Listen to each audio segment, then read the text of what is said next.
बोल मारी मां, बोल मारी मां, जय मां अंबे। आज मां के 5वें स्वरूप स्कंद माता की पूजा का दिन है। इस शुभ अवसर पर आज मां अंबे के दर्शन और पूजन करने का सौभाग्य मिल रहा है। अंबाजी में माता के दर्शन करने के लिए एक प्रकार से मैं कहूं तो मां की गोद में ही हमारी जिंदगी बीती है, आप सबकी भी बीती है।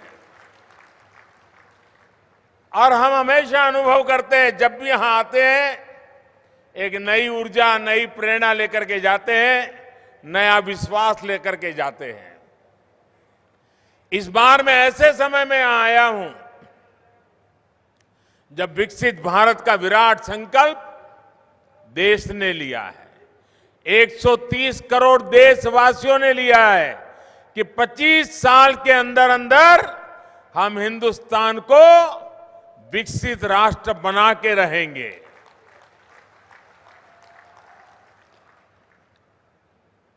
मां अंबा के आशीर्वाद से हमें हमारे सभी संकल्पों की सिद्धि के लिए शक्ति मिलेगी, ताकत मिलेगी।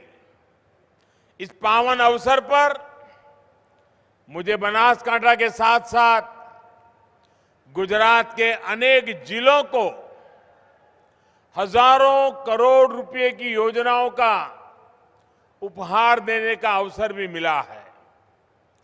आज जिन 45,000 से अधिक घरों का लोकार्पण और करीब लोकार्पण और शिलान्यास मिला दें तो 61,000, उन सभी लाभार्थियों को भी मेरी तरफ से बहुत बहुत बधाई देता हूं।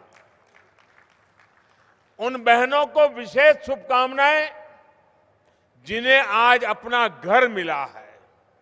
इस बार आप सभी की दिवाली नए घर में मनेगी, अपने खुद के घर में मनेगी।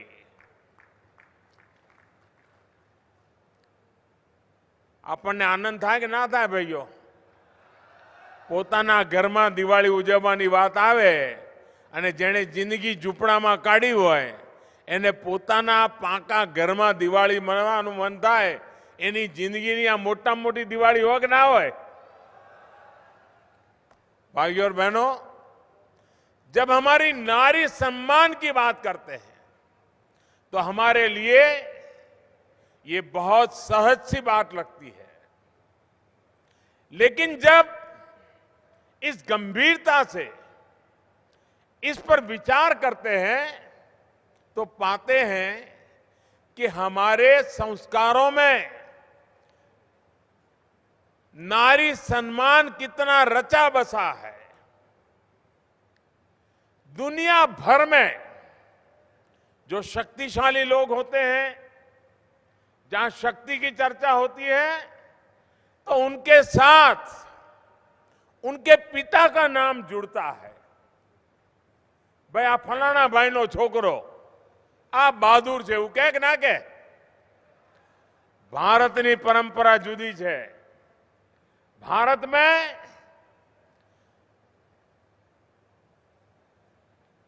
हमारे यहां वीर पुरुषों के साथ मां का नाम जोड़ा गया है।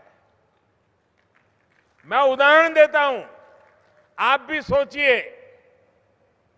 अब देखिए, अर्जुन महान वीर पुरुष थे, लेकिन कभी हमने ये नहीं सुनते हैं कि पांडुपुत्र अर्जुन, ऐसा नहीं बोलते लोग। लोग क्या कहते हैं? हम जब भी सुनते हैं तो उनका नाम पार्थ सुना। ये पार्थ क्या है? जो पृथा यानी कुंती के पुत्र है। अर्जुन की जब वर्णन आता है तो कौंते के पुत्र कुंती पुत्र के नाम से भी जाना जा गया है। इसी प्रकार से भगवान कृष्ण सर्वशक्तिमान, उनका भी जब परिचय होता है तो देवकी नंदन कहते हैं। देवकी का पुत्र कृष्ण इस प्रकार से कहते हैं। हनुमान जी की बात आती है तो हनुमान जी को भी, हनुमान जी से बड़ा कोई वीर तो हमने अभी सुना नहीं है, लेकिन उनकी भी बात आती है तो कहते हैं अंजनी पुत्र हनुमान, यानी मां के नाम के साथ वीरों के नाम हमारे देश में, ये मां के महात्म्य को, नारी के महात्म्य को, स्त्री शक्ति के महात्म्य को हमारी संस्कार की पूंजी के समान हमें मिला हुआ है। इतना ही नहीं, ये हमारे संस्कार ही है कि हम अपने देश भारत को भी मां के रूप में देखते हैं, खुद को मां भारती की संतान मानते हैं। साथियों, ऐसी महान संस्कृति से जुड़े होने के बावजूद हमारे देश में ये भी हमने देखा कि घर की संपत्ति पर, घर के आर्थिक फैसलों पे ज्यादातर हक पिता का या बेटे का रहा। આપણને બધાને ખબર છે, ઘર હોય તો પુરુષના નામે, ગાડી હોય પુરુષના નામે, દુકાન હોય પુરુષના નામે, ખેતર હોય પુરુષના નામે, મહિલાના નામે કશું જ ના હોય અને પતિ ગુજરી જાય છોકરાના નામે થઈ જાય। આપણે નક્કી કર્યું कि हम प्रधानमंत्री आवास जो देंगे, दीनदयाल आवास जो देंगे, उसमें माता का भी नाम होगा। इसलिए 2014 के बाद हमने फैसला लिया कि गरीबों को सरकार जो पक्के घर बनाकर दे रही है वो मां के नाम होगा या फिर मां और उसके पति के नाम पर होगा, मां या उसके बेटे के संयुक्त नाम पे होगा। अभी तक देश में गरीबों को 3 करोड़ से अधिक घर बनाकर हमने गरीबों को दिए हैं।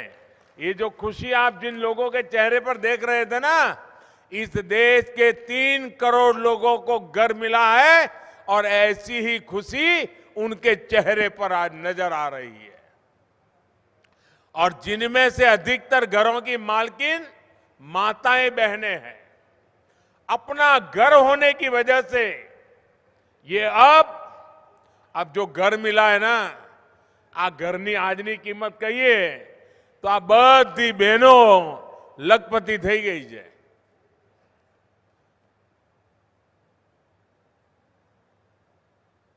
बराबर संभळाय છે ને છેલ્લે સુધી? मैं गुजरात सरकार को बधाई दूंगा कि वो हर गरीब को पक्का घर देने के अभियान को तेजी से पूरा करने में जुटी है। मैं भूपेंद्र भाई को धन्यवाद करता हूं। पिछले वर्ष ही 1.5 लाख घर गुजरात में पूरे हो चुके हैं। त्योहारों के इस मौसम में गरीब परिवारों की बहनों को अपनी रसोई चलाने में समस्या ना हो, इसलिए सरकार ने मुफ्त राशन की योजना भी आने वाले 3 महीने के लिए और बढ़ा दी है। मुश्किल समय में देश के 80 करोड़ से अधिक साथियों को राहत देने वाली स्कीम पर केंद्र सरकार करीब करीब 4 लाख करोड़ रुपए खर्च कर रही है। 4 लाख करोड़ रुपए। बीते 2 दशकों से माताओं बहनों के सशक्तिकरण के लिए काम करने का बहुत बड़ा सौभाग्य मुझे मिला है। बनासकांठा तो इसका एक बहुत बड़ा साक्षी रहा है। मुझे बहुत कष्ट होता था कि जहां माता अंबाजी और माता नड़ेश्वरी विराजमान है, वहां बेटियों की पढ़ाई को लेकर भी हम पीछे क्यों है। इसलिए मैंने जब मां नर्मदा से बनासकांठा के खेत खलिहान को लहलहाने का प्रण लिया था, तब आपसे मैंने मां सरस्वती को भी घर में स्थान देने का आग्रह किया था। मुझे याद है कि मैं बहनों से बार बार कहता था कि बेटियां नहीं पढ़ेगी तो मां सरस्वती घर में नहीं आएगी, और जहां सरस्वती न हो वहां लक्ष्मी जी कभी पांव तक नहीं रखती। मुझे खुशी है कि बनासकांठा की बहनों ने, आदिवासी परिवारों ने मेरे आग्रह को स्वीकार किया। आज मां नर्मदा का नीर यहां की तकदीर बदल रहा है, तो बेटियां भी बड़े शौक से स्कूल कॉलेज जा रही है। कुपोषण के विरुद्ध लड़ाई में भी बनासकांठा ने बहुत सहयोग दिया है। प्रसूति के दौरान माताओं को सुखड़ी वितरण का कार्यक्रम हो या फिर दूध दान करने का अभियान, बनासकांठा ने सफलता के साथ इसे आगे बढ़ाया है। भाइयों और बहनों, मातृ सेवा का जो संकल्प हमने यहां लिया, 2014 के बाद इसके लिए पूरे देश में काम चल रहा है।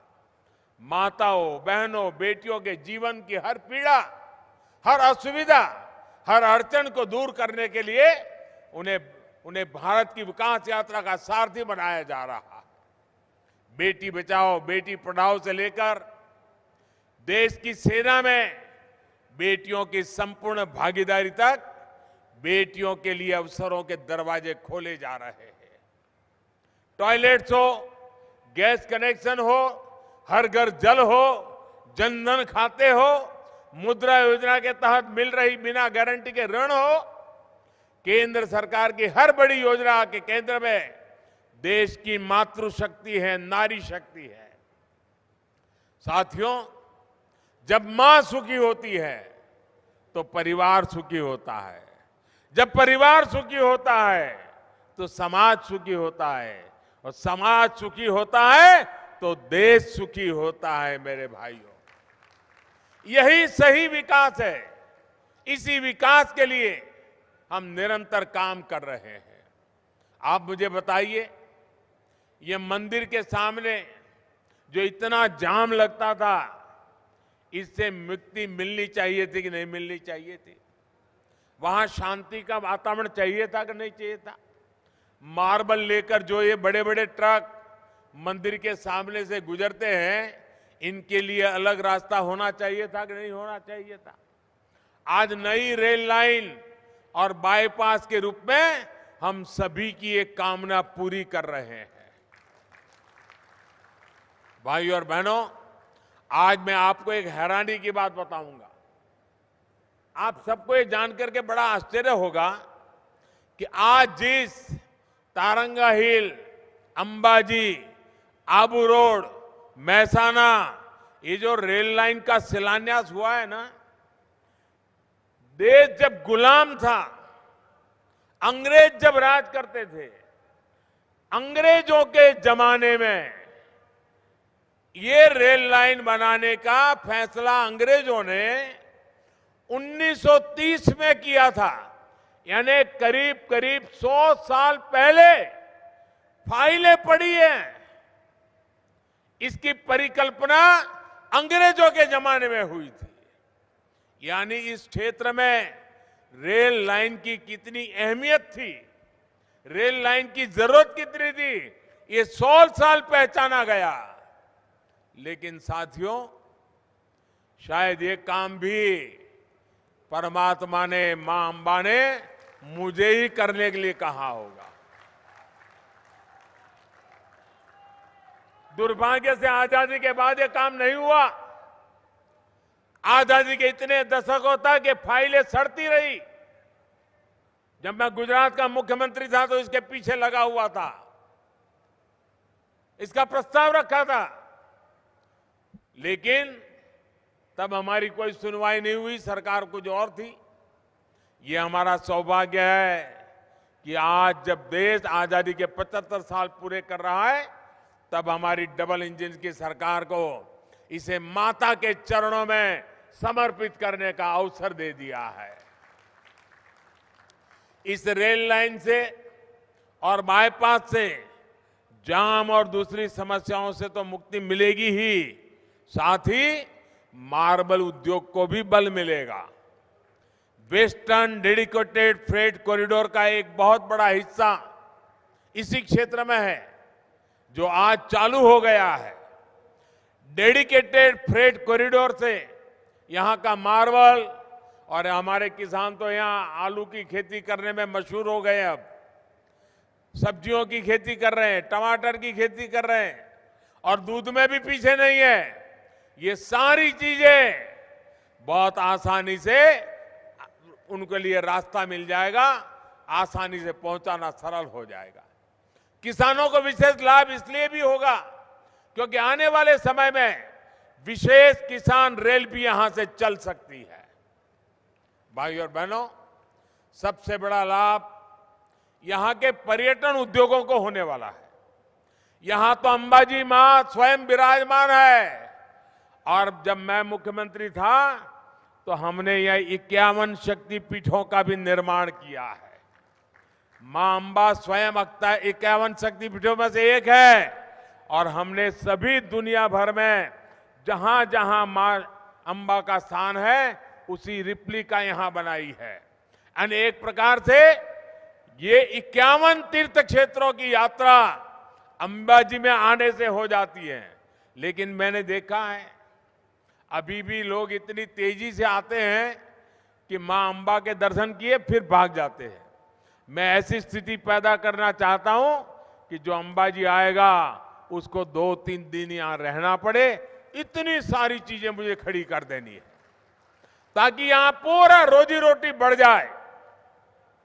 देखिए पास में गब्बर, अब हम गब्बर को बदल रहे हैं, आपको नजर आता होगा। किसी ने सोचा होगा क्या? आज गब्बर तीर्थ के विकास के लिए मैं गुजरात की सरकार की बहुत प्रशंसा करता हूं। अब अजितनाथ जैन मंदिर, तारंगा हिल, उसके दर्शन भी आसान हो जाएंगे। जैसे पालीताना का महत्व बढ़ गया है, वैसे तारंगा हिल का भी महत्व बढ़ेगा। ये आप लिख करके रखिए। ट्रेन चलेगी तो ज्यादा तीर्थयात्री यहां आएंगे। होटल, गेस्ट हाउस, दुकान, ढाबे वालों की यानी उनकी आय बढ़ेगी। छोटे छोटे दुकानदारों को काम मिलेगा। युवाओं के लिए गाइड से लेकर के टैक्सी सेवाओं तक नए मौके मिलेंगे। और धरोई डैम से लेकर के अंबाजी तक पूरा बेल्ट मुझे विकसित करना है। जैसे आज स्टैच्यू ऑफ यूनिटी पर जाकर के देखते हैं, वैसा ही मैं यहां करना चाहता हूं। पूरा एक क्षेत्र, धरोई डैम में वाटर स्पोर्ट्स को लेकर संभावनाएं, अब उन्हें भी और विस्तार मिलेगा। भाई और बहनों, एक तरफ आस्था और उद्योगों का ये गलियारा है, और दूसरी तरफ हमारा बॉर्डर है जहां हमारे वीर जवान राष्ट्र रक्षा में तैनात रहते हैं। हाल ही में सरकार ने सुईगाम तालुका में सीमा दर्शन प्रोजेक्ट की शुरुआत की है। प्रयास ये है देश भर से लोग यहां आकर के सीधे हमारे बीएसएफ के जवानों के अनुभवों को देखें, जान सके।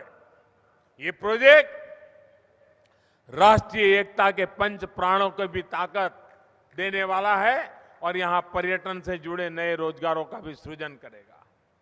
मीठा, थराद, डीसा सड़क के चौड़ी होने से भी इस परियोजना को बल मिलेगा। डीसा में एयरफोर्स स्टेशन में रनवे और दूसरा इंफ्रास्ट्रक्चर बनने से हमारी वायुसेना की ताकत भी इस क्षेत्र में बढ़ने वाली है।